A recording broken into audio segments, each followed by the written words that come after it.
programs relating to mineral resources, management, and geosciences development. So anything related about the minerals industry, mining, and mineral policy, definitely CMGB ang nag-ahawak.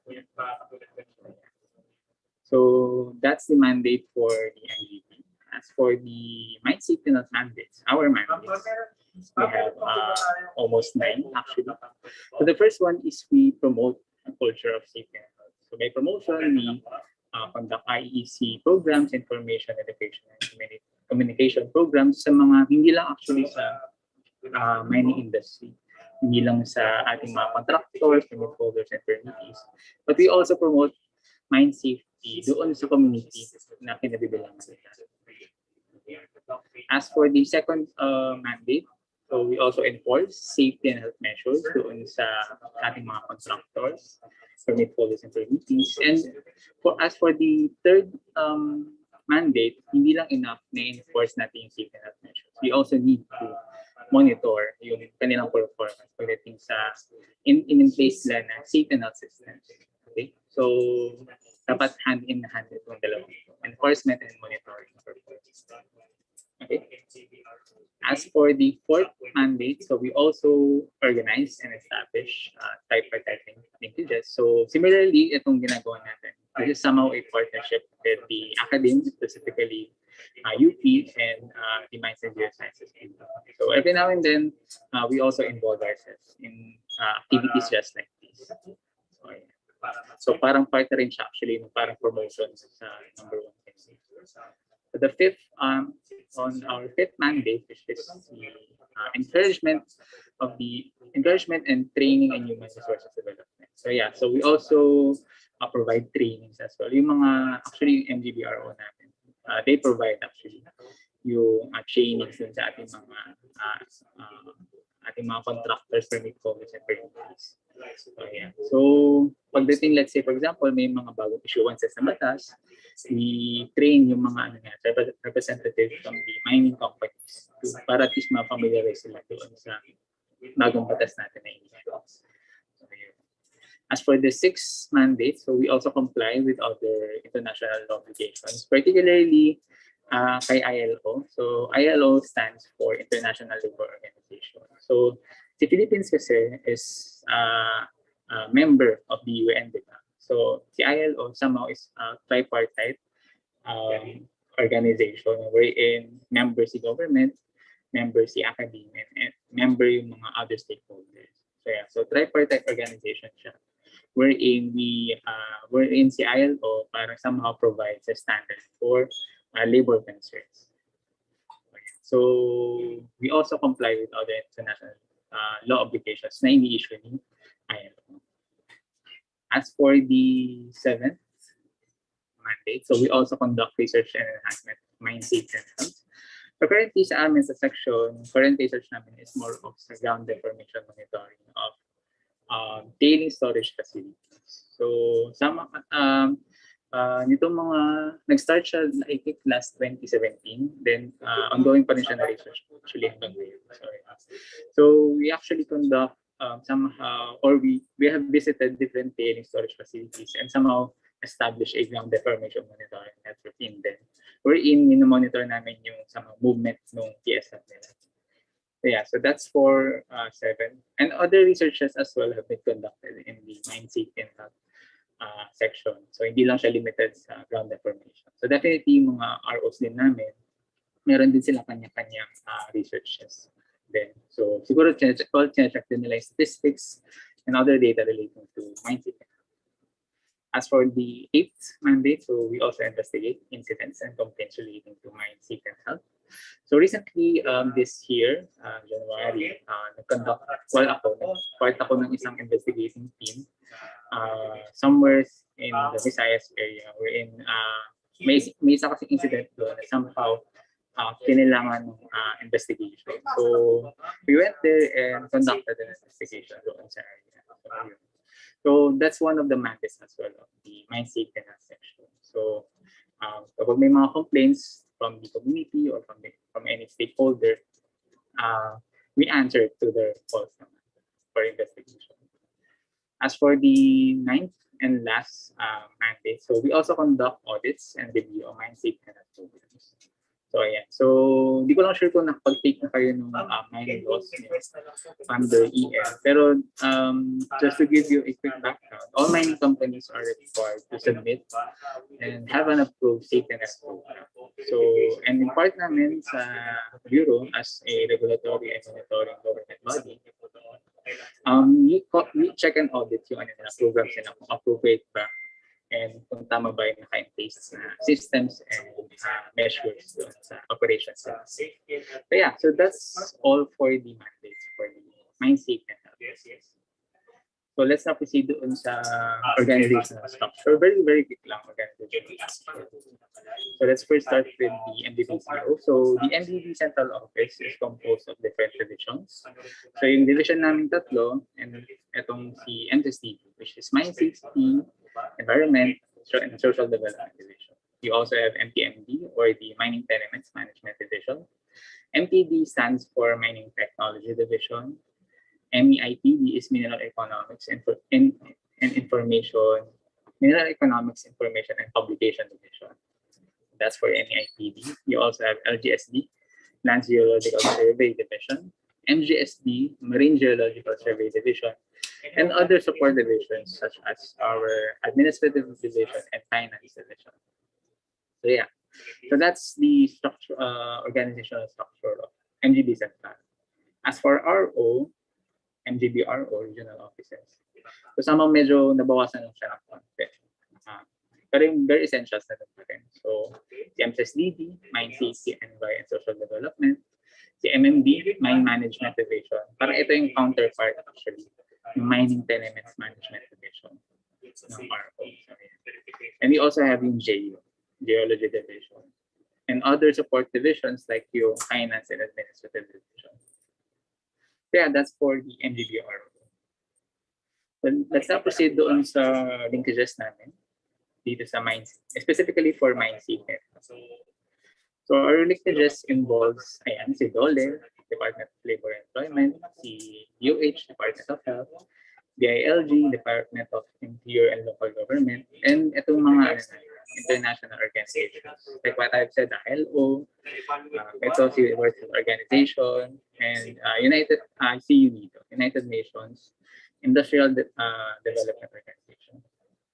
Okay. As for the Safety and Health Program Framework, as I've said a while ago, meron kaming, merong requirements si government actually for all contractors, permit holders, and permittees na dapat lahat ng mga mining companies natin should have an approved safety net program.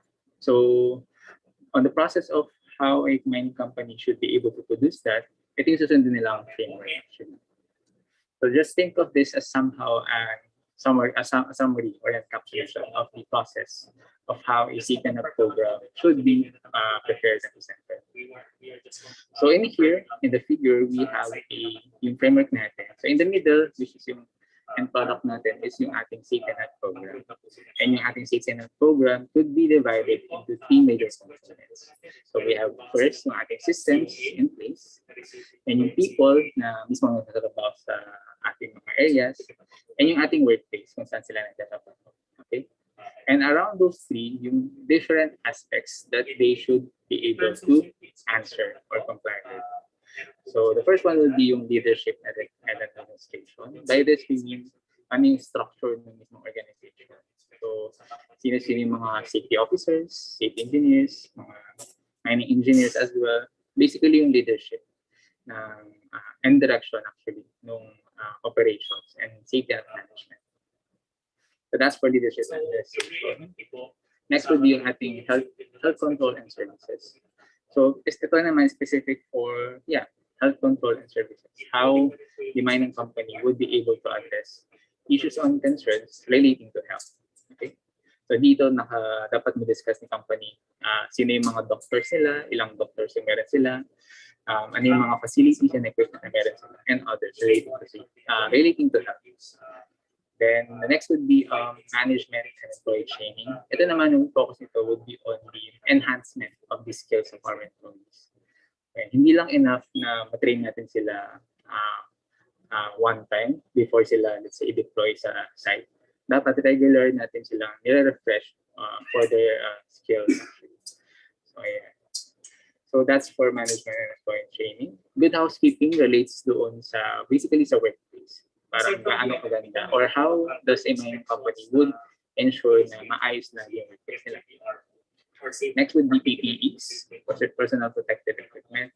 Basically, ano yung mga equipment na ibibigay mo sa mga empleyado mo when they are working in areas na somehow kailangan na, or in areas na may hazards. So dito papasok yung discussion on the PPEs. So yeah, so dito discuss ni mining company ano yung type ng PPEs na ibibigay nila, tapos gaano karami, tapos gaano kadalas ipapalitan. So yung inventory din actually dapat na monitor. So that's for PPEs. Next would be organizational rules. Dito nakapaloob yung somehow parang ano siya. If familiar kayo dun sa safety and health handbook that the companies have. So dito natin nilalagay kung ano nga ba yung do's and don'ts basically. Yun yung parang discussion yung do's and don'ts pagdating sa safety and health. So next would be our monitoring and reporting. So definitely, kailangan pa rin na monitor actually yung company yung mga day-to-day operations. So dito involve yung una, parang self-inspection and monitoring. And aside from that, dapat din meron parang external monitoring from the outside. Para at least ma-ensure talaga natin yung mga systems natin that are in place are tama and appropriate. Okay. As for the next will be our emergency response and preparedness program. So any concern relating to emergencies and emergency response and preparedness, dito dapat i-discuss. So yeah, let's say for example, how does a company would react or how does one should react rather kapag let's say may mga landslides, floods, and other incidents na hindi natin foresee. So dito siya papasok dapat, emergency response and preparedness program. As for the last aspect, which is occupational safety and health management, basically parang ito yung somehow day-to-day process mo on ensuring safety and health, the safety and health of your employees. So ano yung mga day-to-day activities mo that you would provide to ensure yung safety and health ng mga employees. So yeah, so that's the basically elements of your safety and health program. So yeah, so siyang siya. And under what encapsulates yung elements natin for the safety and health program is itong parang parang cycle siya na parang you first act or you first plan kung ano yung gagawin ng safety and health program, then you do that plan, then check if let's say ano yung performance ng plan na yun. Then you say, if ever let's say may mga kailangang baguhin, you act on that. So, yeah. So yun yung parang cycle niya for the safety and health program. As you would see, encapsulated ulit siya by your legal requirements and obligations. So your safety and health program should be able to follow the current issuances and laws that are in place. So, yung mga legal requirements natin and obligations dapat naka-comply mo rin at the same time. So yeah. So dito parang meron tayong parang inputs and outputs na arrows. So basically parang na lang siya, more of just to understand further yung safety and health program framework natin. So yung mga natin, inputs natin is yung safety and health hazards and risks in all stages of the mining and mineral processing operations. So may papasok mo siya doon sa ating parang safety and health program na framework. Then ang output na gusto natin would be itong tatlong ito. So dapat meron tayong positive safety and health culture and safe working place. And lastly, yung ating good physical, mental, and social well-being for all workers. So yeah. So I think that's the last slide for my presentation. So that's all. So thank you everyone for listening for my quick or brief discussion on my season. So yeah. So thank you everyone. I think pwede ko nang ibigay yung floor kay Sir Ichan or paano ba to? Sige po. Thank you, Sir Rio. Ayan. So meron ba kayong questions on his introductory presentation. Hello. Ayan. Kung may questions kayo, palagay sa chat, please. Yung, Or maybe, ay sige po, sino yun? kasi yung Q&A ba, like, after every presenter or after na lahat? Actually, pwede namang lahat. Sige, since wala pa, gawin na lang nating at the end na lang. Sige, sir. At the Ayan, end na so, Okay. opo. Sige. Mag-compose na lang muna kayo ng questions niyo. Pero ilagay na lang din ninyo sa chat box. Wala pa nagtatanong eh. Thank you, sir. Next, sino po ang susunod na mag-present? Si Ma'am Tatin po ba? Yes, si Miss Ayan. Christine Balada. Siya yung next presenter natin. Ayan. So, go ahead po. Pwede po kayo mag-share ng screen. Mag-share lang ako ng screen. Sige.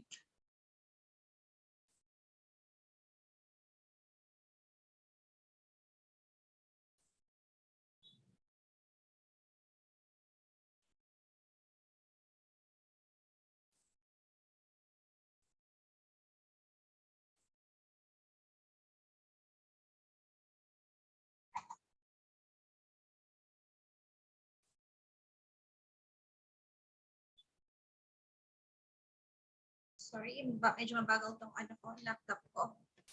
May nakita na ba kayo? Ay, wala. Yes po, yung PowerPoint presentation, tapos po Okay. nasa page siya ng Mind Rehab. Ayan, full screen na po, Ayan. okay na po. Okay, thank you. Sorry, I was just given less than an hour to prepare this. So, Grabe ka, Sir Rio. Okay lang po. tapos, if may questions kayo, baka kasi umalis ako na maaga because may schedule ako for vaccination mamayang 2:30. So, I think masasagot naman ni JM and Rio, if ever. So, yan. Na-discuss na ni Rio yung general mandate ng MJB. I will be discussing yung functions and mandates ng section namin under the Mine Safety, Environment, and Social Development Division. So, I am a senior science research specialist under the Mine Rehabilitation section.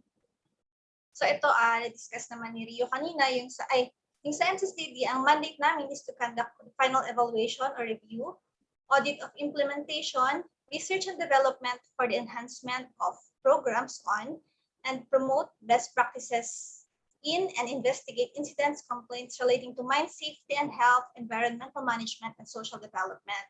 So yung section namin, one of the 3 sections under our division na nag-handle ng environmental management and programs. So yung mine rehabilitation section, we handle the mine rehabilitation program, which I will be briefly discussing later on. Under this, we evaluate the mine rehabilitation plans for abandoned mines and monitor the implementation of these environmental management plans. We also conduct audit of implementation of environmental management programs for final mine rehabilitation and promote best practices on final mine rehabilitation. So we also conduct research and development and investigate incident complaints relating to abandoned mines. So maiksi lang actually to. Ayan. So ano ba yung mine rehabilitation program? It's one of the priority flagship programs of the Mines and Geosciences Bureau. Priority programs din siya under the administration of former President Arroyo, former President Aquino, at hanggang dito sa administration ni President Duterte. So, ang main na objective niya is to rehabilitate and remediate yung abandoned and inactive mines in the country. So, basically, ito yung ginagawa namin. First, under the mine rehabilitation program, we conduct semi-detailed risk assessment and mine structure evaluation of abandoned mines. And then we conduct reconnaissance survey and mine structure re-evaluation. And then preparation of the environmental management plan and the risk assessment. Implementation of the environmental management plan for critical structures, and then project monitoring or turnover to local government units. So, itong step 1 and step 3, actually hindi kami talaga yung gumagawa nito. We hire consultants to prepare the environmental management plan and also to evaluate yung risks dun sa abandoned mines. So, ang ginagawa namin is, after dito, nire-review namin yung mga environmental management plans na ginagawa ng technical consultants na na-hire namin. And then, if may budget,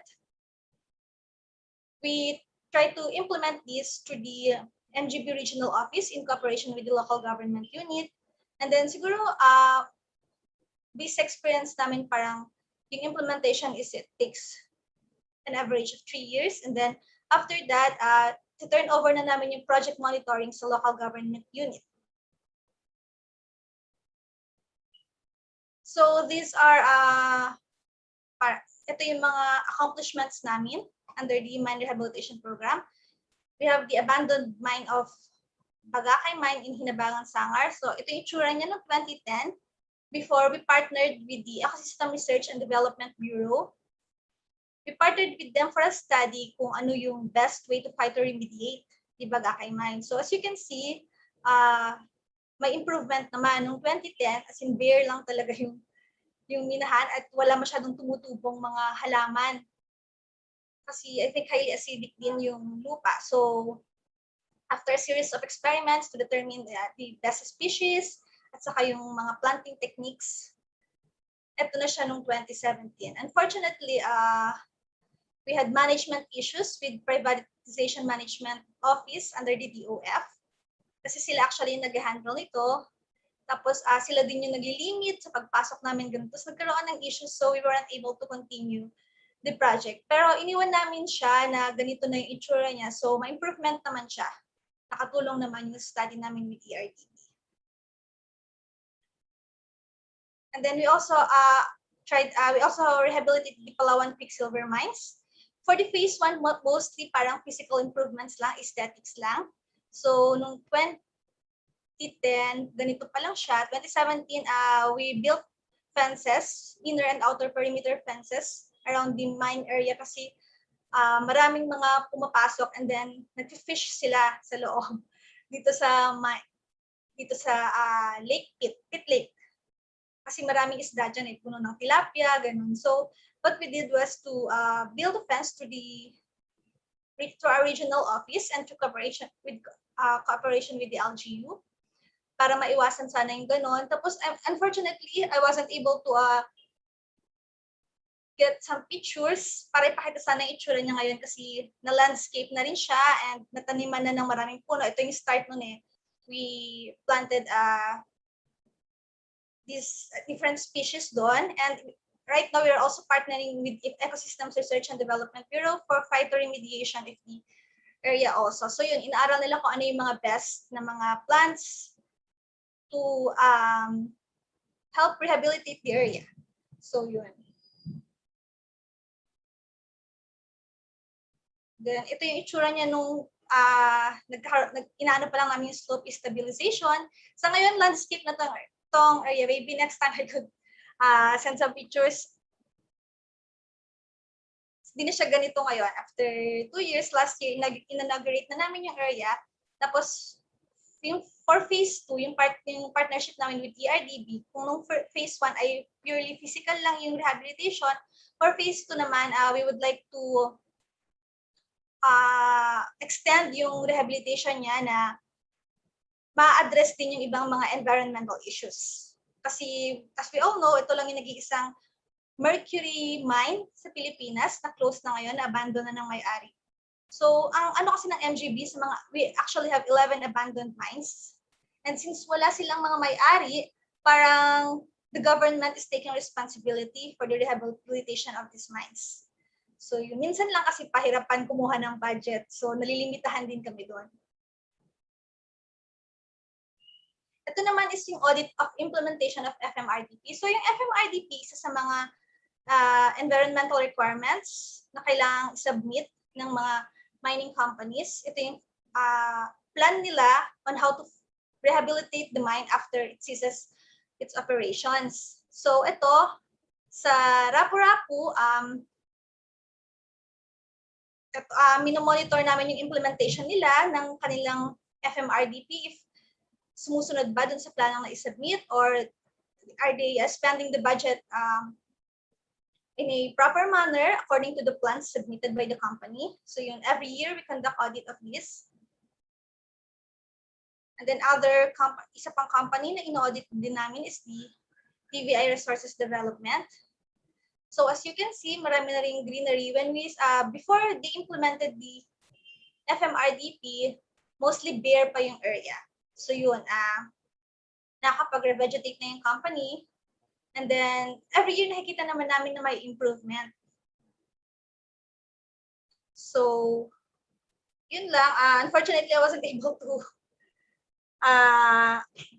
include here yung iba pang mga minamonitor namin kasi sobrang rush lang siya. So, I'll end this with this statement from our former director.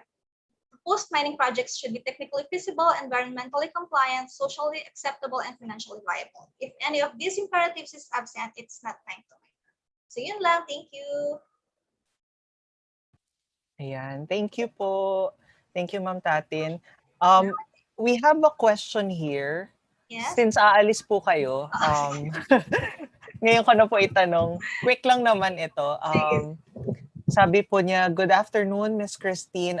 Mentioned that if there's a budget, the environmental management plan would be implemented. Ano daw po ang nangyayari kapag insufficient daw po ang budget? I think ang tanong niya dito ay on the part of the mine. Are you pertaining to part of the mine or? Abandoned ba yan? Kasi sa operating mines naman, required sila mag-submit ng FMRDP and required din sila mag-lodge ng funding for that. So before the operation ceases, dapat yung full budget for the implementation of the final mine rehabilitation plan, dapat lahat yun na i-deposit na nila para hindi magkakaproblema. Pero kung ang question niya in the case of abandoned mines, ang lang namin, minsan kasi tina-turn over namin sa LGU, pero minsan mas madalas nga wala rin silang budget. Mas maliit din yung budget namin nila, di ba? So ang ginagawa namin is we just wait. Parang ang ini-implement lang muna namin kung anong kaya, yung mga urgent lang na rehabilitation measures. And then nakikilobby naman kami sa sa DBM, kaya sa DENR, pag nagagawa nila ng paraan next siguro mga after 2 years, ganun yun. We still implement the environmental management plan. Sa ngayon, we have 11 abandoned mines and I think 4 yata yung na-rehabilitate na or na-turn over sa LGU. Tapos the rest, nakapila pa talaga hanggang, I think it's 2029 ata. Kung may bibigay yung budget. So, yun lang. Ayun po. Thank you for answering the question. May isa pa po, quick question. How come daw po na may abandoned mines tapos wala daw may-ari? Like, ano pong siguro insight po sa mga experience na? Mostly kasi di ba alam naman natin na yung RA 7942 natin, isa sa mga talaga, maayos na mining law sa buong mundo. Sabi nga nila, napaka-stricto. Pero itong mga abandoned mines na to kasi, before sila nung enactment ng RA 7942.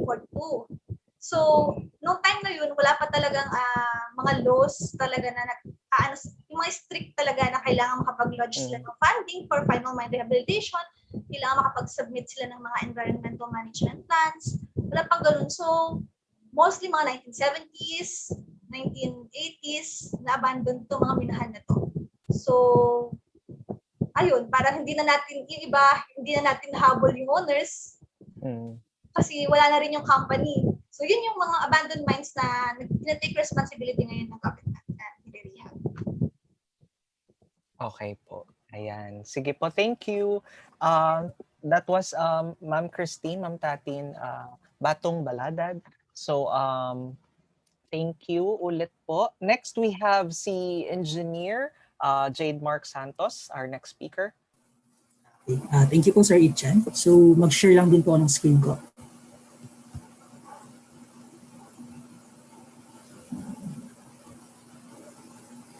Nakikita na po ba yung nasa screen?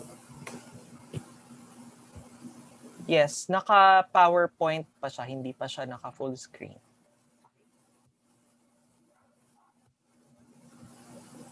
Ayan. Yes, naka-full screen na. Thank you. Okay, so good afternoon po once again. Okay, mag-introduce po ulit muna ako. Ako po si Jade Mark Santos or JM. Currently po isa po ang Science Research Specialist under the Mine Environmental Management section po of Mine Safety, Environment, and Social Development Division at MGB Central Office. So I will be discussing din po the function or the mandate po ng MGB Central Office with regard to the environmental protection and management ng ating mga mining companies sa Pilipinas.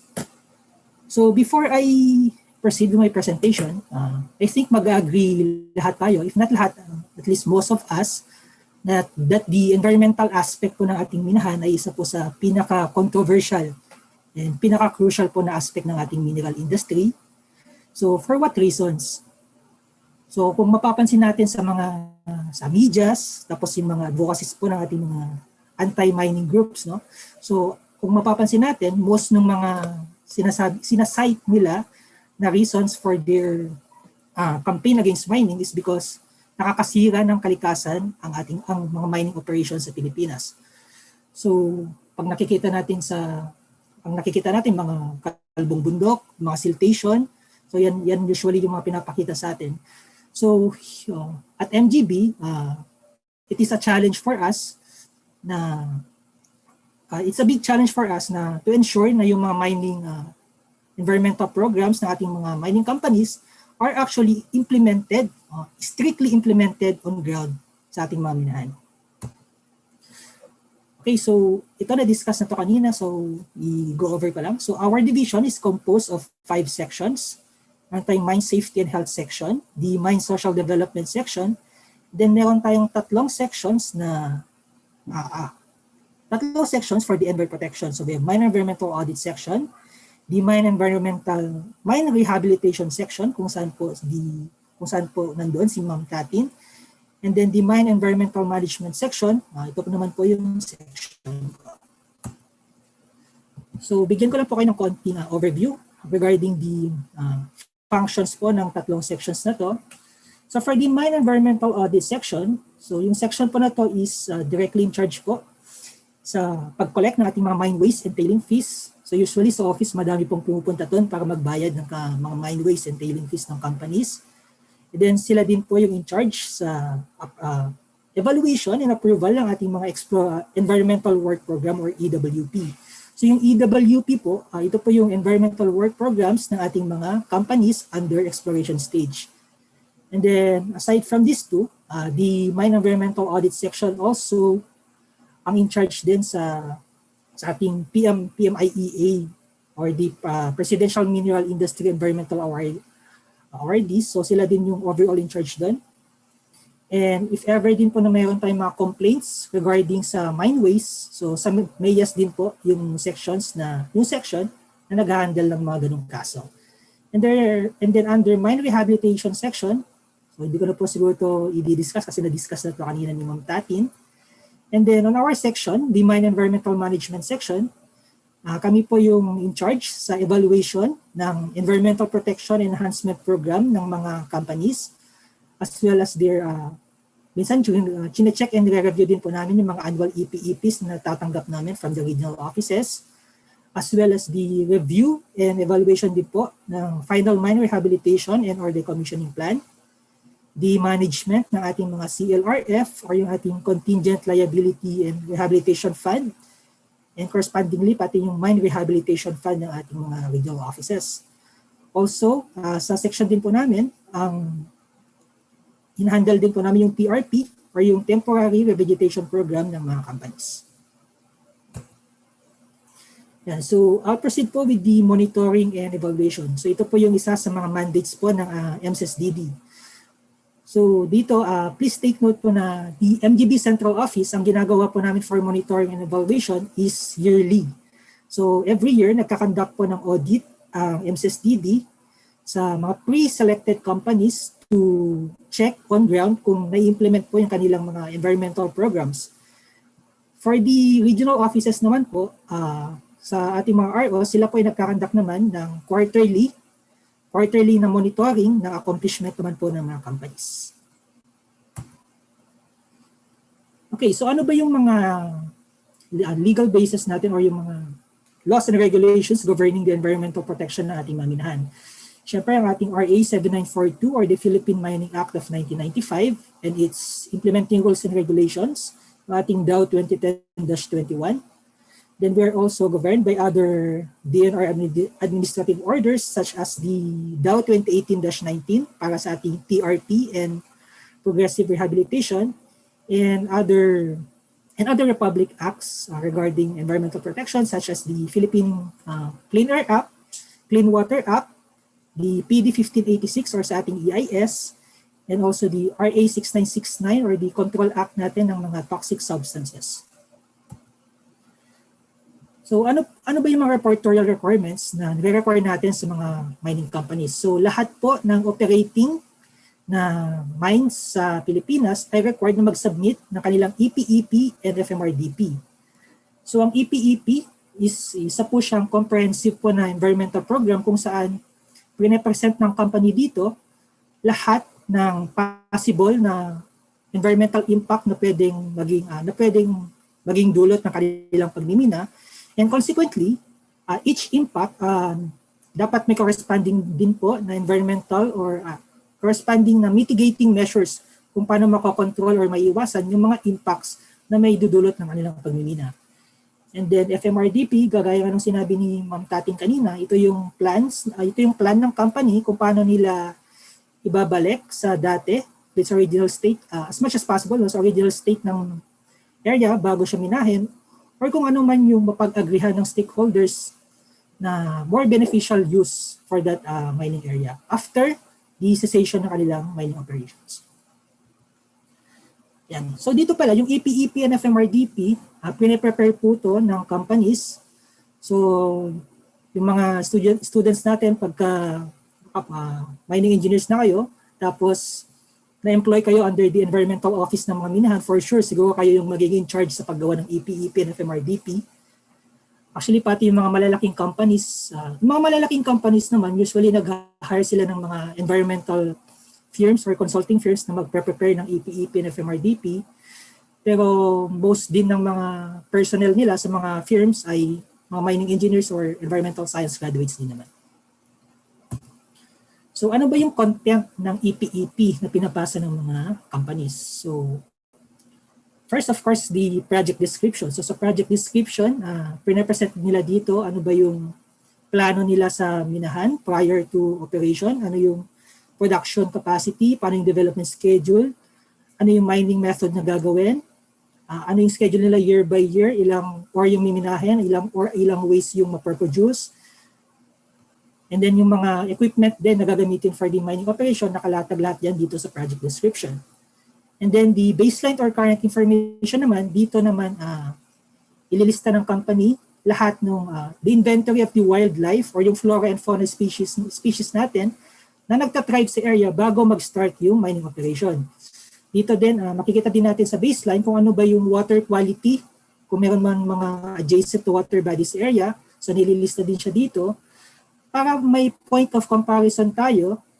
So in case na nag-start ng operation, makakompare natin kung ano yung naging effect ng minahan sa dating condition ng ating mining area. And then number 3, ito yung pinaka-bulk ng kanilang EPEP, it's on the discussion and the environmental impacts and mitigating measures. So dito, lahat ng environmental impacts na pwedeng idulot ng minahan, from the land resource, sa water resource, sa air quality, noise level, and pati na din sa social and cultural values ng area. So ililista lahat yan dito. And then number 4 is the environmental monitoring program. So isa-summarize lang dito kung paano nila i-monitor yung kanilang mga environmental activities, sino mag-monitor, gaano kadalas gagawin, ano yung environmental monitoring method na i-employ. And then we are also requiring the companies to submit a full-blown na research proposal. So complete po dapat po so parang thesis siya actually. So may intro, methodology, RRL, up to the budgetary allocation ng kanilang research. And of course, the EPEP cost. As for the FMRDP naman, so background information, stakeholder involvement. So sa stakeholder involvement, i-discuss lang dito kung ano yung napag-usapan during the consultation with the stakeholders. So sino ba yung mga stakeholders natin? So nandiyan yung LGU, yung affected host and neighboring community, yung ating mga workers na madi-displace pagkatapos ng pagka nagsara ng minahan, Then kasama din dito yung ating mga non-government organizations, mga civic organizations na located po sa ating community. And then we also have risk assessment, details of FMRDP, and schedule of operations and costs, and then the final land use proposals and plans. So paano ba ang flowchart natin for the processing and evaluation ng ating mga documents? So first, yung EPEP and FMRDP is prepared by the mining company. So mag-start siya sa local level sa company. And then isasubmit naman nila to ngayon sa MRFC. So MRFC stands for the Mine Rehabilitation Fund Committee. So yung MRFC po, it is chaired by the regional director ng ating MGP and the regional executive director ng DENR. And then yung members po ng committee na to ay nandiyan din po si EMB, si Environmental Management Bureau, si LGU, and then other non-government organizations po na nasa area natin. So dito pa lang po sa MRFC, usually, yung dokumento ng company ay tumatagal na po ng 2 hanggang 3 deliberations. So until hindi na satisfy ng company lahat ng comments and recommendations ng MRFC ay ibabalik po sa kanila. And then kapag na-satisfy naman na po ng company lahat ng comments and recommendations, saka lang po siya i-endorse ng ating regional office, papunta naman dito sa CLRFSC or the Contingent Liability Rehabilitation Fund Steering Committee. So yung CLRFSC naman po is composed of, isa po siyang multi-agency na committee. So ang chair po natin dito is si Director ng MGB, co-chair natin si EMB Director, and then yung members po ng committee, si Forest Management Bureau, si Land Management Bureau, si BIFAR, si NIA, si Bureau of Soil and Water Management, saka si Bureau of Plant Industry. So, based on our experience, kahit na pumasa na yung dokumento dito sa MRFC, most probably madami-dami pa din po yung magiging comments ng committee natin. So, usually tatagal ulit to ng 2 hanggang 3, minsan umabot pa ng 4 na deliberation bago ma-issuean ng certificate of approval yung EPEP and FMRDP ng company. So dito, makikita natin na yung dokumento ng company ay hindi po siya basta-basta na ina-approve pagkapasa ng proponent.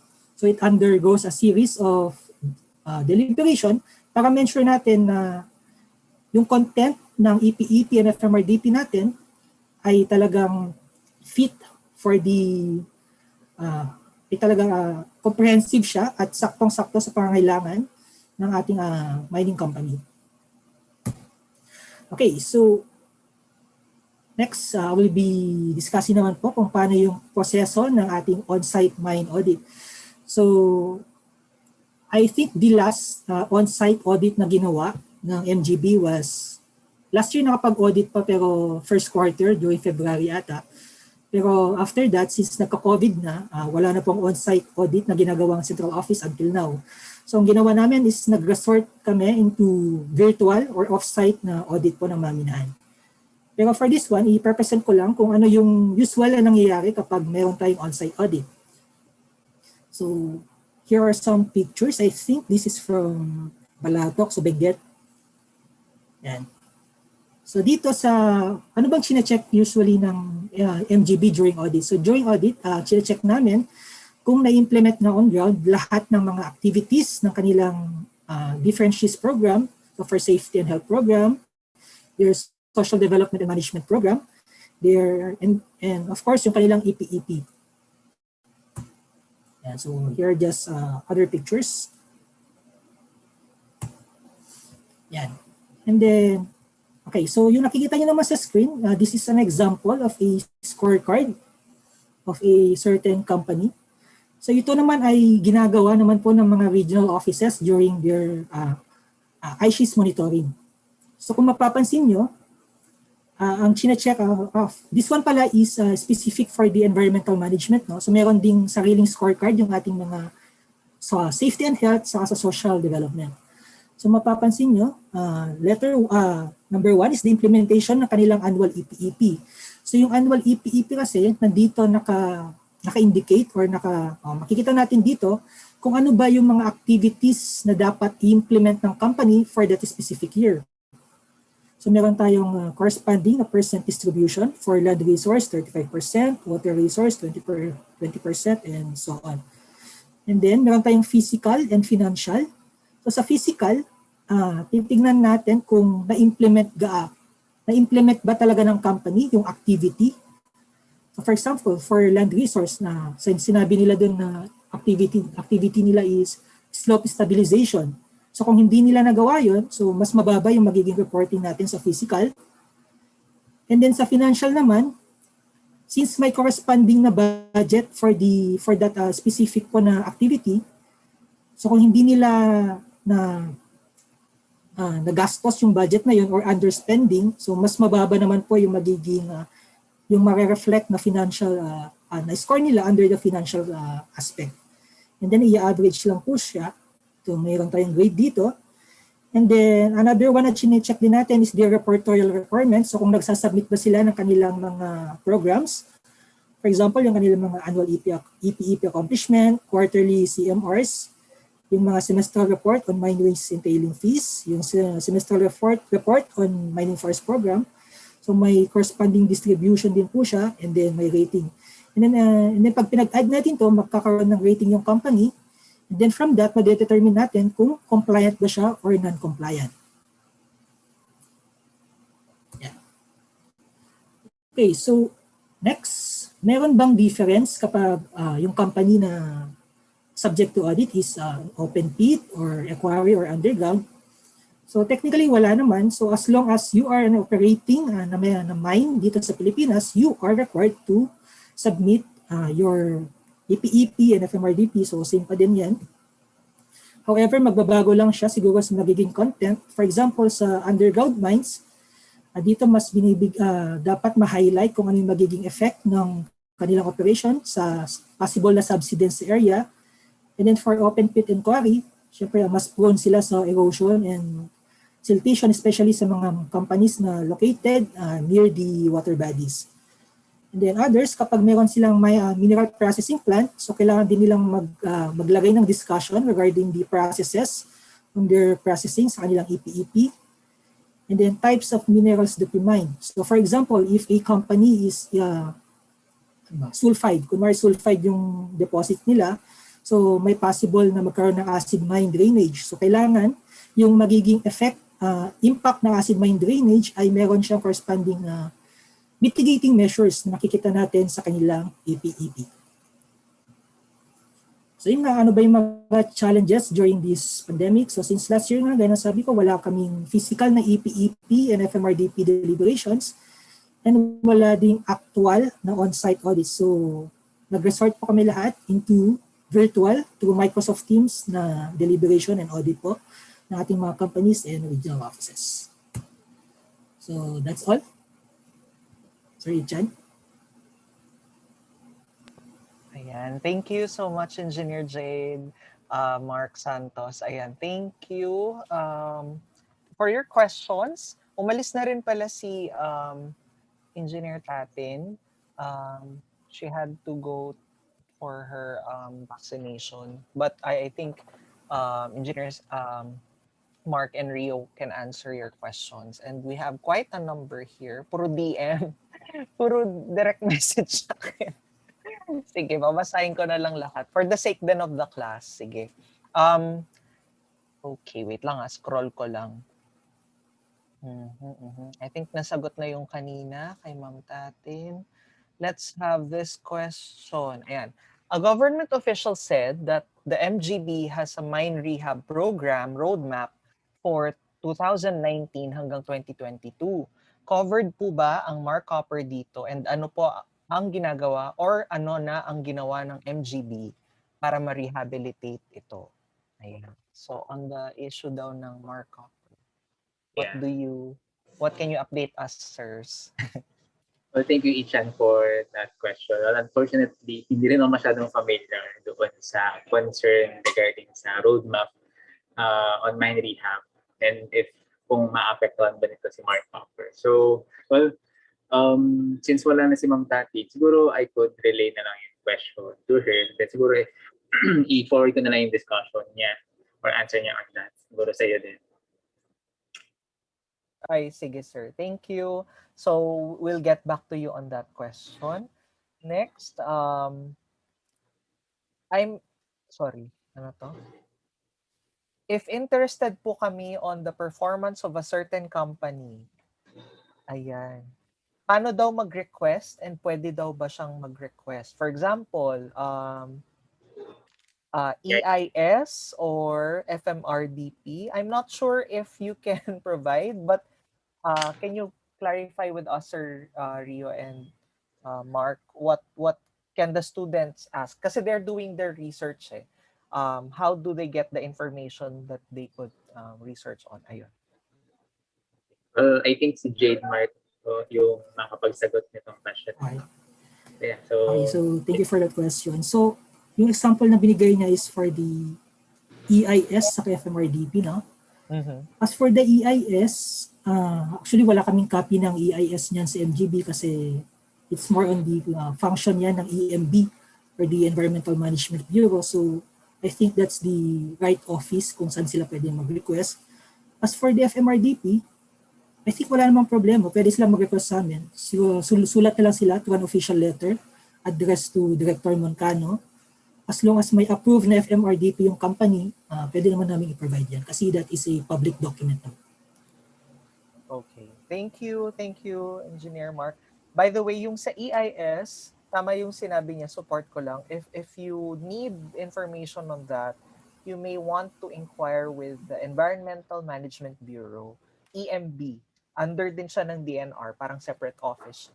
So, yun. And then next, what is the minimum rating to say that the company is compliant in terms of EPEP? Ayan.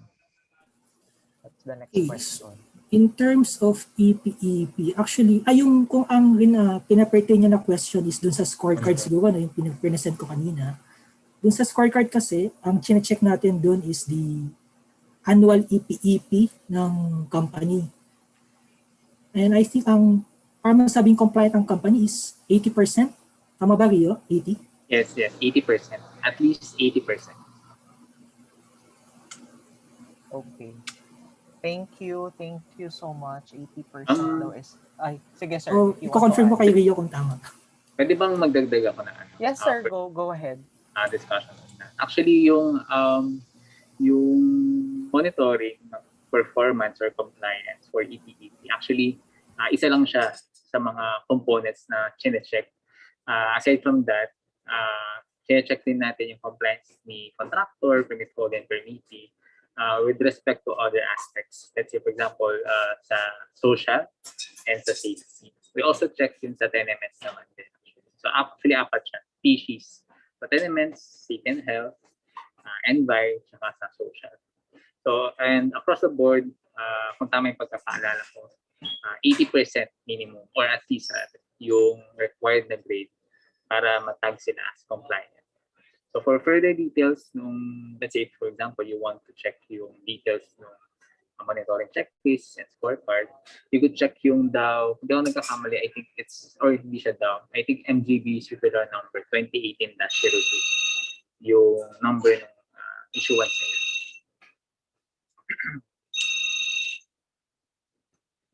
So thank you ulit, sirs, for answering.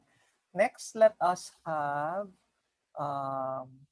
the next question from... I think yung susunod na question similar dun sa kanina, paano mag-ask ng public documents. Actually, you need a letter most of the time. You can inquire for the office ano pa yung requirements nila, specific offices. Next, what are the trainings required for the mining company regarding mine safety and health? Is the number... sige, yun muna, sir.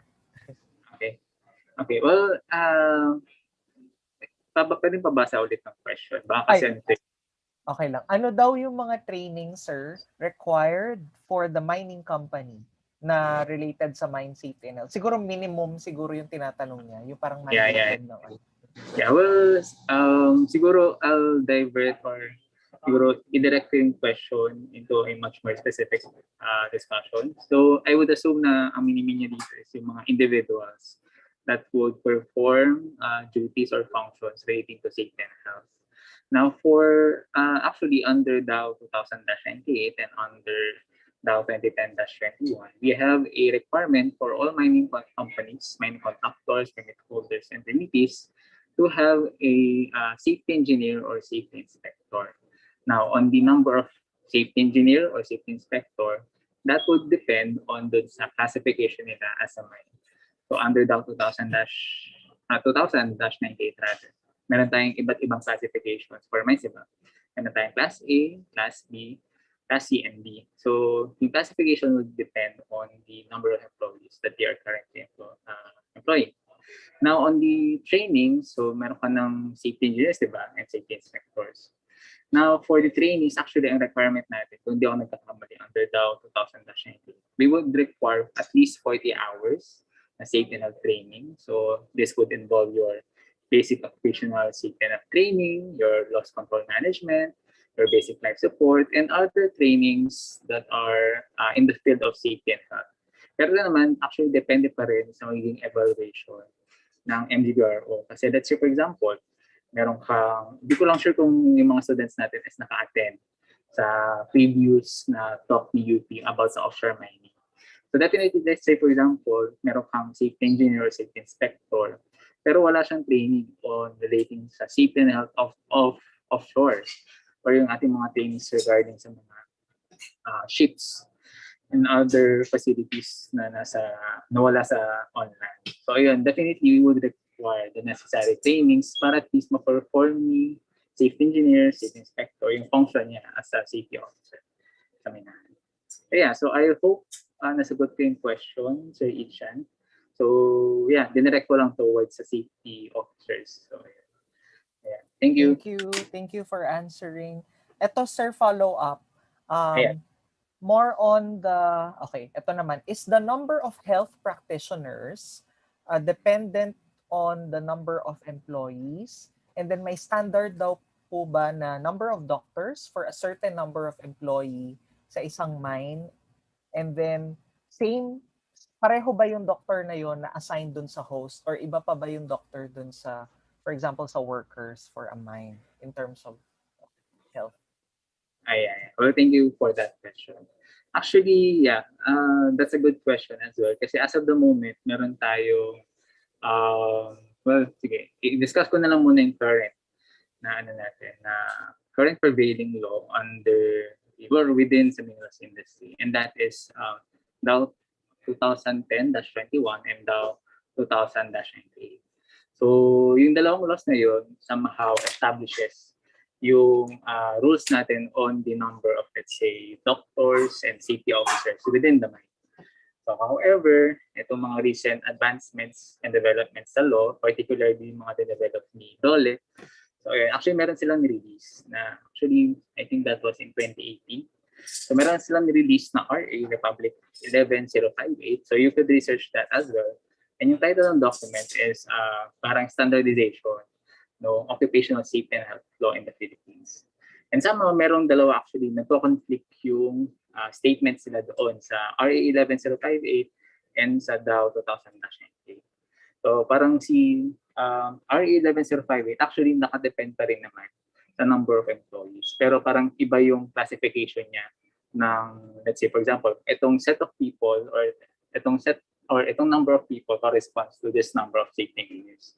Different siya doon sa standards na sinet natin under DAO 2000-98 and DAO 2010-21. So doon actually may current conflict. So that's a good, kaya nasabi ko that's a good question. Now, ano yung solution natin on that? Considering na meron tayong conflict. So recently din, actually nagkakontak kami ng meetings with DOLE. Actually, hindi lang DOLE, with other stakeholders and other government agencies that involves labor and employment. So kasi hindi lang naman sila yung tatamaan ng RA 11058 or the occupational safety and health law. So ayan, tatamaan din definitely yung other industries like sa services, agriculture, and other services out there na kailangan or that involves labor and employment. Now, since wala pang memorandum of understanding between the different government agencies or bodies, Ang agreement namin within ourselves and with the DOLE definitely then, is that, sige, habang wala pang memorandum of agreement, we would still use our DAO 2000-98 and DAO 2010-21 as our guiding rules and regulations. So habang wala pa siya, yun muna yung susundin natin. Now, as for the question again, babalik ako dun sa question na. So ayun. So as per the number of employees or number of employees that would correspond to the number of safety officers. Actually, depende siya din sa classification of the mine. So yung classification of the mine, as I've discussed a while ago, depende rin doon sa number of employees. So ayan. So I think class A mine for surface mines, parang if more than 250 personnel yung hina-hire mo doon sa mine site, you would be classified as a class A mine. And for a class A mine, ang requirement natin on that would be at least one full-time safety engineer and one full-time safety inspector. As for the other classifications, siguro you could refer din doon sa DAO 2010-21 and DAO 2000-98 kasi doon rin naman siya nakalista. Pero yun nga, in class A mine, yun na hindi mo na-discuss ko para at least may idea ko. So for surface mine, dapat more than 250 na empleyado. Tapos for the doctors, actually, ganun din, actually, depende rin sa classification ng mine. Kung class A, B, C, or D. So for class A mine, I think, kung tama yung pagkakaalala ko, ang requirement would be isang full-time doctor din, tsaka isang full-time nurse. Tapos, dapat nakafocus siya doon sa, ang question kasi dito is, or kanina rather, kung dapat separate ba yung doctor doon sa company, tsaka sa community. Actually, may mga minahan tayo na kung saan, parang nagsiservice din yung mga natin doctors doon sa community actually. Parang yung mga community members natin on the mine site, sila mismo pupunta sa mining company para kumonsulta doon sa doktor nila. Kasi more often than not, yung mga mining companies natin are situated in areas na parang wala talaga masyado, let's say for example, healthcare system, well-established healthcare system. So ang resort nila, most of the time, is pupunta talaga sila sa company. So, ang requirement lang naman natin dito sa mga mining contractors natin na dapat parang ma-fulfill pa rin nila yung duties and responsibilities nila doon sa mining operation. Ayun. So yun lang naman yung kailangan natin. Anyway, so I hope I was able to answer your question, Ichan. So medyo napahaba lang, sorry. Kasi mahaba rin yung history of that thing. So, no, it's all right. Actually, maganda, sir, yung pagkakasagot. Very comprehensive. Tapos minention mo yung laws. That's actually very nice. Thank you, sir, for taking the time to answer that very completely. Ayan. So, para ma-check din ng mga students. Next, eto medyo general. Pero sige, what from both of you na lang po siguro. What are the challenges or siguro i-rephrase natin ito. What are the main challenges faced by mining companies in meeting the standards during the pandemic? Ayun. Sige, ako na lang ba? Sige, sir. Kung in terms of safety, carry lang. actually, well, in terms of safety and health, well since pandemic or the pandemic would be para mo-fall under definitely sa amin, under our own monitoring and guidance sa mine safety section. And there are quite a few aspects that the mining company should be able to comply with or parang ma-address niya para makasurvive sa pandemic natin. Una-una is yung securing ng mga workers natin on the site. So definitely kailangan nila ng mga PPEs, actually pag-provide ng PPEs. Isa yun sa mga naging challenges din. Yung pagkahanap ng mga face mask, actually. Kasi diba, dito nga lang sa Metro Manila, medyo nahirapan na rin tayo maghanap before, diba? So yun din. So sa procurement din nila medyo nahirapan din sila. Kasi wala namang naka-foresee to begin with ng mga or itong pandemic, actually. And aside from that, well, our mining operations din kasi somehow somehow it would involve definitely some form of labor. So para at least makapag-proceed yung operations natin. So isa rin yun. Actually, kasi diba sa Metro Manila, meron tayong options to, let's say, work from home. However, for the mining company, since highly involved kasi talaga yung mga laborers natin and mga workers natin. Parang wala silang ganong option to continue their work. So, yun. So, may mga ilan na pwede silang mag-work from home. Let's say, for example, yung mga nasa corporate office, o kaya mga engineer siguro natin. Pero more often than not, yung mga laborers natin, mga mine workers, they are required most often. They are required to report to the office para ma-continue yung work nila. But nonetheless, yung isa pang aspect na i-continue ko na parang challenge din is how they would secure them yung safety ng mga employees natin given na meron tayong pandemic. So yeah, so like what I said, PPEs, procurement of PPEs. Then yung ano natin, mga systems that they would need to in place. Let's say, for example, temperature checking, paglalagay ng mga barriers, paglalagay ng mga alcohol dispenser and everything. So yun yung mga systems na kailangan nilang in place before actually makapag-continue ng work natin mga laborers. So isa rin yan sa mga challenges nila. How they would establish yung system to continue moving forward with this pandemic. But yeah, so those are the few challenges that the mining companies have faced during the pandemic. Siguro if meron pa akong maisip, actually baka dagdag ko na lang mamaya later on kapag yung maalala ko. Pero sa the moment, parang yun yung mga major systems actually, yung challenge. How they would, kasi walang naka-foresee to begin with eh. Parang hindi nila ina-expect or kahit din naman tayo magkakaroon ng pandemic eventually. So ayun, so yung systems talaga yung pinakamahalaga. How they would ensure yung safety ng mga employees natin considering na kailangan nila mag-work. So that's for safety. As for the NBI, ibibigay ko ulit yung floor kay JM. Okay. Thank you, Sir Rio. So for the side naman po ng environmental protection, so last year, since nag-start yung ating pandemic, around second or first quarter last year, siguro isa sa pinaka-challenge talaga ng mga mining companies is the conduct ng monitoring.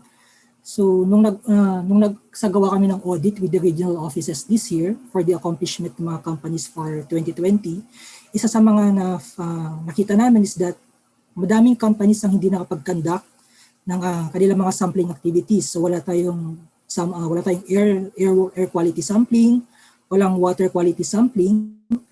And then siguro yung isa sa mga reason doon is because sarado din last year yung mga laboratories kung saan sila pwedeng magpa-test kasi dapat third party yung magkakandak ng sampling, hindi pwede na in-house lang sa company. So for 2020, majority ng sampling natin ay nawala. And then, of course, meron din tayong travel restriction last year. So yung mga usual na nagkakandak ng ating mga monitoring or audit sa mga mining companies ay hindi rin nakapag-conduct since bawal bumiyahe. So nawala din yun last year. Although for 2021, slowly naman na nag-a-adjust yung mga companies. So since lumuwag na yung restriction, pwede na ulit bumiyahe, open na ulit lahat halos ng mga laboratories. So positive naman kami na makakabalik na ulit sa new normal yung mga companies natin. And then as for the conduct naman siguro ng mga meetings, kasi dapat nagbi-meeting din yung mga regional offices with the companies saka stakeholders. So last year, wala din masyadong na-conduct since bawal nga yung mass gathering. So yung ibang regional offices ay nag-resort into virtual na conduct ng kanilang mga meetings. However, isa sa mga challenges siguro doon is the internet connection, Kasi alam naman natin mga minahan, nasa yan sa mga isolated na lugar kung saan very poor yung reception ng mga internet, even phones and So yun din yung isang challenge na mahirap din makontak yung mga minahan kapag may mga meetings and kung ano mga kailangan na i-reach out ng ating regional offices.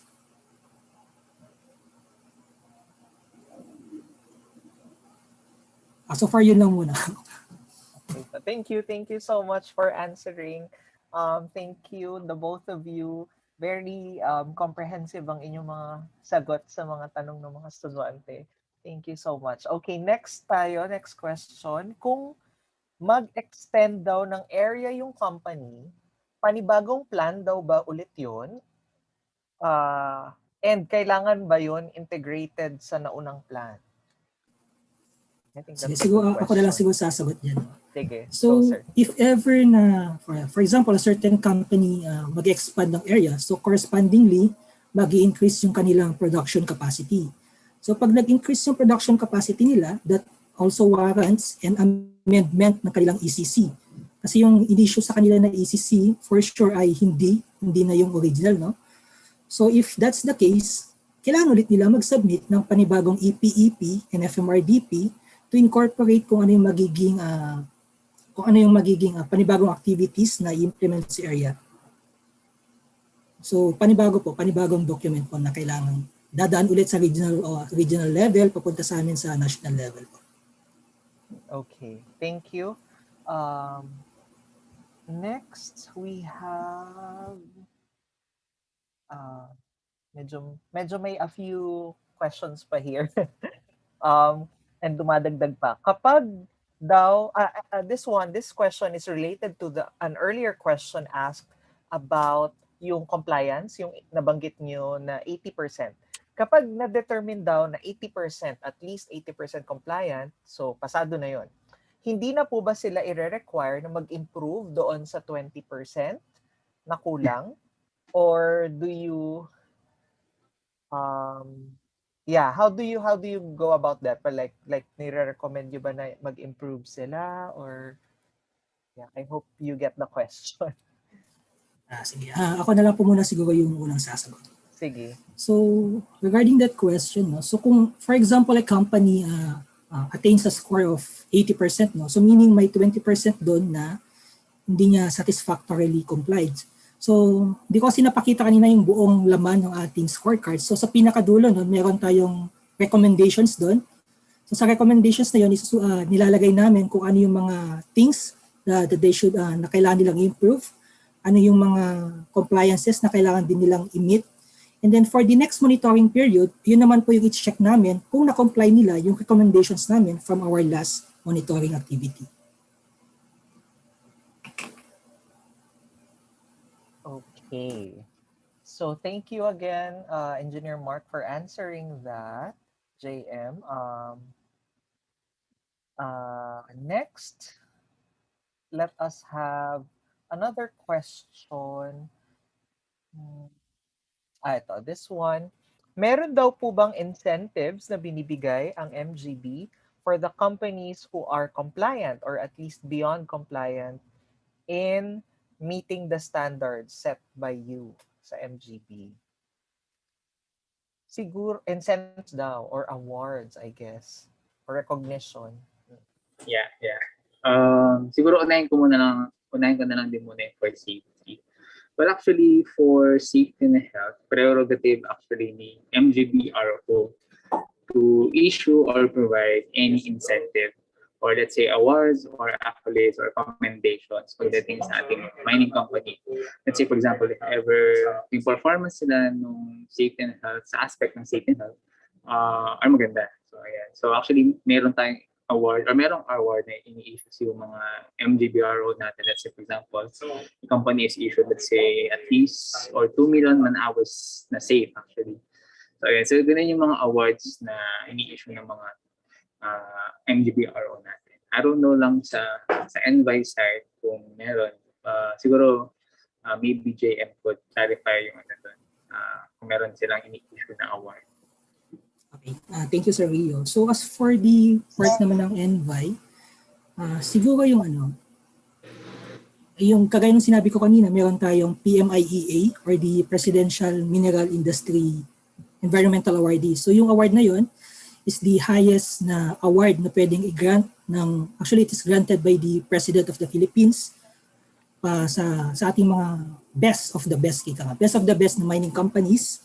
With regard to their implementation ng kanilang programs. Hindi lang siya actually sa NVI, but I think 35% nun is NVI and then may corresponding percentage din for the social, safety, and then for their mining forest na program naman. So yung mga companies na na-meet, I think ang score din is 95%. Tama ba, Rio? 95%. Yeah. So kung yung overall na rating ng companies upon the total ng lahat ng components ay naka-reach ng 95%, then they are eligible for that award. So PMIEA awardee sila. So halos lahat ng companies ay ini-aim na makuha yung award na yan.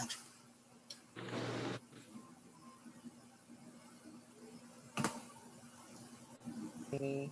Okay, thank you once again for answering that question. Next, we have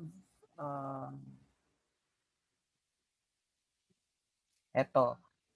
What portions of the RA 7942 or other mining-related laws do you think should be amended? Siguro, ay try nating i-modify yung question. Yung siguro yung pinaka, dahil ang daming pwedeng i-amend eh, no? Siguro yung pinaka-importante, medyo I think subjective yung tanong.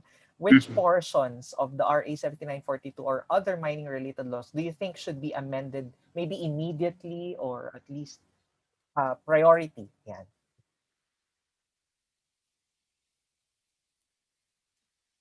Nawala ba ang aking net? Nawala yata si Sir Rio. Sige, Sige. nawala ba si Sir Rio? Ayan, hello, sorry. Ay, okay na pala. Ayan, ayan, ayan, yan. Ayan, sorry, medyo Naglalag. intermittent yung internet namin Okay dito. lang. Ano yung question ulit? Sorry. Parang narinig ko about amendment ng laws. Tama ba? Yes, sir. Ano yung pinaka-urgent or at least pinaka-important na i-amend sa RA 7942 or other related, mining-related laws? Siguro priority. Okay. Well, thank you for that question. Siguro, well, for me, ito naman like what you have said kanina, medyo subjective din.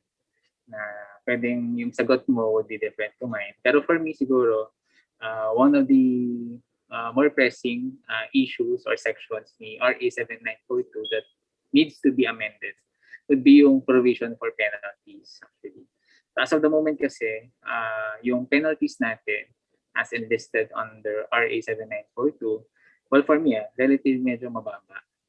Compared, let's say, compared sa penalties na ini-issue ng ibang government agencies. Let's say, for example, under DOLE, ang non-compliance sila for, let's say, violations for safety and health is around 100,000. So that's only for one major violation. However, for the mining industry under RA 7942, ang maximum natin na allowed na penalty is only 5,000. So imagine yung scale ng difference between the two penalties, di ba? So ang layo. So definitely, well, for me, yun yung isa sa mga kailangang i-amend talaga. Yung value ng penalties and how we would impose such penalties. So that's for CTEM. I don't know lang for sa NBI. Baka may ibang sagot din sa GM actually. Go lang. Okay. Actually, sa part ng NVI, siguro, kagaya nung sabi kanina ni Ma'am Tating before siya umalis, yung ating Philippine Mining Act, isa siya sa pinaka, ano ba, ayaw ko sabihin pinakamaganda, no? Pero isa siya sa mining act sa buong mundo na madaming provisions regarding the environmental protection. So, I think mag-agree ako kay Sir Rio na isa talaga sa pinaka-urgent na kailangan ng ma-address ng Central Office and of course the Congress is sa imposition ng ating mga penalties and fines. So for comparison din sa NVI side, kasi nag-work din ako before sa EMB. Sa amin before sa EMB, kapag yung isang company is hindi nag-submit ng kanilang reportorial requirement or late, immediately pinapatawan namin siya ng 50,000 na penalty. And then nag-increase siya day by day kapag hindi pa din siya binabayaran ng company. So sobrang baba talaga ng penalties na ini-impose natin sa mineral industry talaga. So I think yun din yung magiging sagot ko. Okay, thank you. Thank you for your answers. Next, okay, ito na. Medyo a few questions. Last two, rather. So, etong question na to, ang sabi niya, I think this one is for NVI. Is there any modernized technology that are used when measuring or doing rehabilitation or checking on rehabilitation? Siguro ang tinatanong niya, ano yung mga latest and maybe future technologies na nagagamit or maaring narinig nyo na magagamit in the near future for rehabilitation, such as phytoremediation, etc. Yeah. So for the side of NVI, actually last few months ago, nag-release kami ng memorandum papunta sa mga regional offices natin na recommending the mining companies to adopt the drip technology sa ating irrigation ng mga mining forest natin. Kasi most ng mga companies ngayon, ang ginagawa pa din for sa ating mga plantation ng mga forest is hindi pa siya ganun ka-advanced, no? So, meron tayong, for example, si CBNC, si Coral Bay Nickel Corporation, last year na-adopt na nila yung ganung technology. And then we plan to have the other companies na i-adopt naman yung ganung klaseng technology and include siya sa magiging budget nila for the implementation ng kanilang mga succeeding annual EPEP. Okay. Sir, As for the phytoremediation naman, kasi nabanggit niya din po kanina, yung gaya ng sabi ni Ma'am Tatin kanina, meron tayong mga ongoing research about phytoremediation. And I think yung ibang companies na nag-implement na ng FMRDP ay tinatry na din yung phytoremediation na na method. Hello? Ayan. Yes, Sir, go ahead. nabanggit niyo yung drip irrigation technology. Pwedeng pa-explain lang konti. Anong difference niya sa usual na ginagawa before? So, actually hindi pa ako masyadong familiar na sa drip technology kasi nabasa ko lang na in-employ na siya ng CBNC. Pero I think yung yung proponent nun is personnel from MGB Mimaropa since nandun din si CBNC. So mas na siya mas applicable siya for a larger na plantation natin. So hindi na siya manually na kailangan kunwari diligan yung mga halaman, no? So mas tatagal and mas madaming resources, time saka effort na magagastos kapag manual pa din yung didilig natin yung mga halaman. Okay. Thank you. Thank you. Thank you sa pagsagot po sa mga tanong. We have one more. Ay, may humabol pa na question. Ito yung tanong, ask ko lang po daw kung may project na rehabilitation ang government, paano nagkakaproblema sa privatization or private companies? Kasi yung kanina, natigil daw yung rehab dahil na-privatize daw yung area. So, yun yung tanong niya.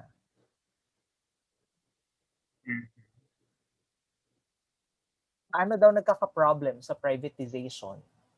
Halimbawa, I think yung tanong niya ay, di ba, pag legacy, tapos, or abandoned, nire-rehabilitate na siya ng government, tapos na-privatize ulit. Possible ba yun?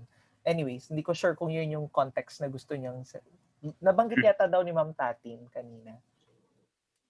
Natigil daw dahil na-privatize daw yung area. Sige.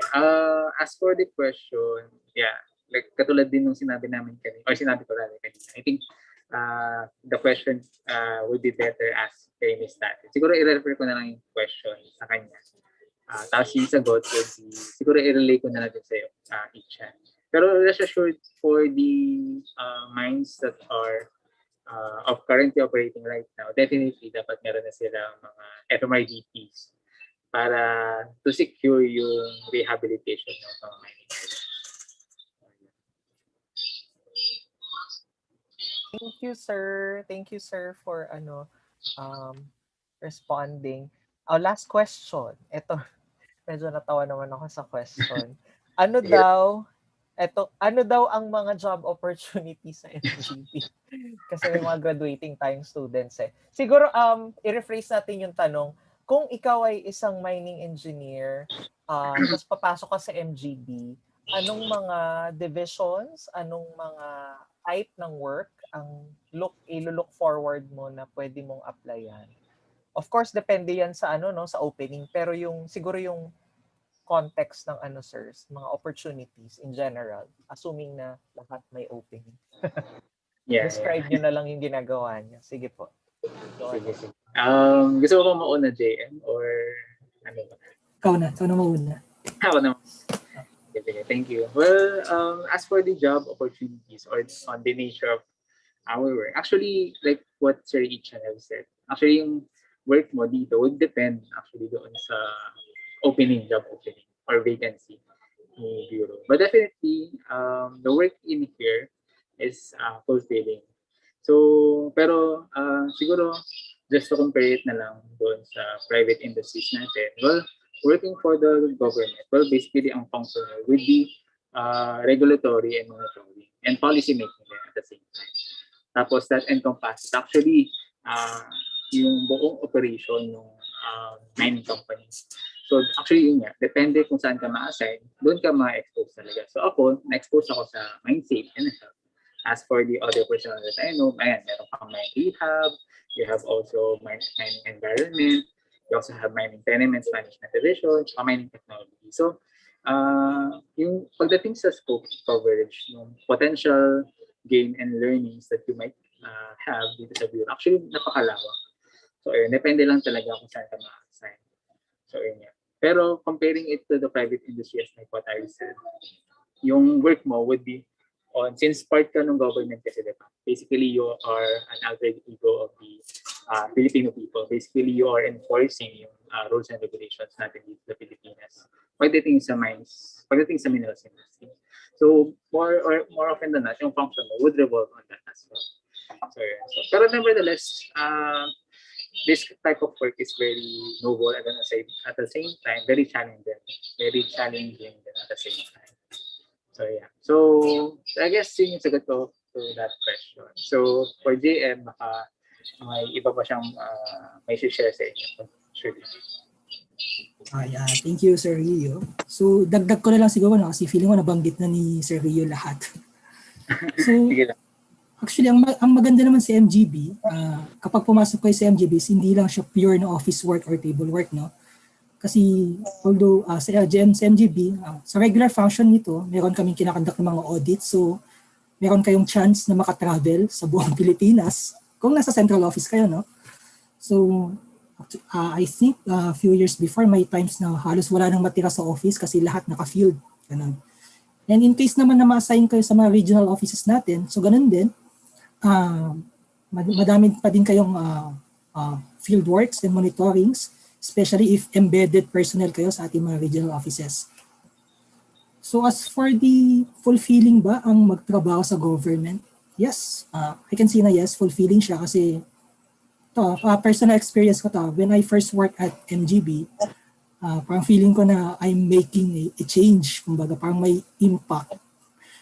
Kasi at MGB, we are, dito gumagawa kami ng mga policies, nagka-craft kami ng mga policies that aims to enhance yung ating mga old policies for the betterment sa improvement din po ng mga activities and implementation of programs ng ating mga mining companies. So kung may nagbabalak sa inyo na mag-apply sa MGB, huwag na kayong madalawang isip. It's a good experience. Hello, ayan. Thank you for sharing your insights. I think that is the last question for this afternoon. Ayan, heart reacts naman tayo and clap reacts sa ating mga speakers. And kay Ma'am Tatin na umalis ng maaga, unfortunately, but I'm sure she has imparted a lot of knowledge to us. Now, yes, magpipicture daw tayo. So, ayan. Sige, mag-ayos na kayo, mag-on na kayo ng cams. I'll give you a few minutes. Bago tayo mag-picture, i-share ko lang yung template ng ating certificate na ipipresent lang sa kanila. Pero hindi, to follow na lang po ito, sorry, wala pa mong kapirma-pirma. Draft pa lang. So, again, babasahin ko lang para something to look forward to. This certificate of appreciation is presented to our speakers for today from MGB. This certificate of appreciation is presented to Engineer Apolinario Hatipunan, tapos Engineer Jade Mark, ayan, pinatype ko talaga kasi iisa lang Santos, and then ayan, tapos yung isa kay Engineer Christine Batung. Ayan, anyways, you know what it means. For imparting their invaluable insights, experiences, and expertise as resource speakers for the EM 149, as well as, dugtong ko na lang din, EM 169 and MET E193. Tama ba yun?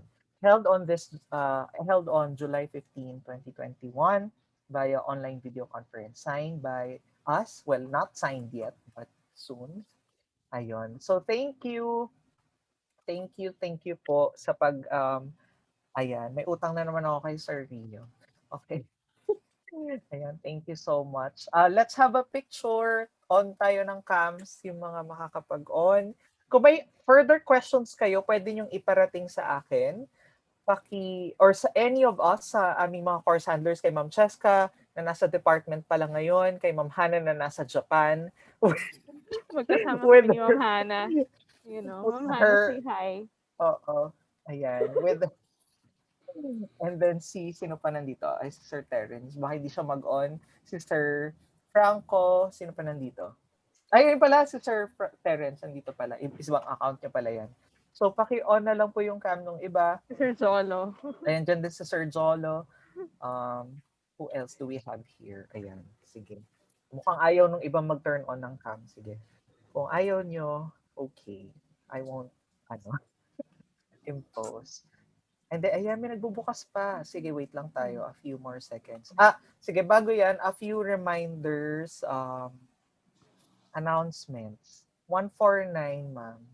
149169, please check your oble later for announcements from us. Tapos, sa MET-E po, baka may ipapa-announce kayo. Yes. 4193. Sir Terence. Sir Terence, Mukhang saan kayo? announcements daw, So, wala sir. Anyways, mukhang wala. Sir, nasa faculty room ka rin ba? Ayun. Oo, nandiyan Wait din siya. lang. Oo, nandiyan din siya. Wait lang, magkasama kami lahat. Wait lang. Ano? Anong tanong mo? Kung Super may, spreader. tinatanong kung may, Announcement, Grabe ka. sir. Yung meeting bukas. may meeting daw bukas. Mag-lecture yata si Sir. Parents sa MET-E 193. Ayan. Naglalag yung internet nila. Ayan. Charot. So, kung pwede po makausap po natin. Coverage. Sino yun? May nagsasalita. Anyways, sige, smile tayo in countdown sa 3, 2, 1. So, 3, 2, 1, smile. Ayan. One more. 3, 2, 1, smile.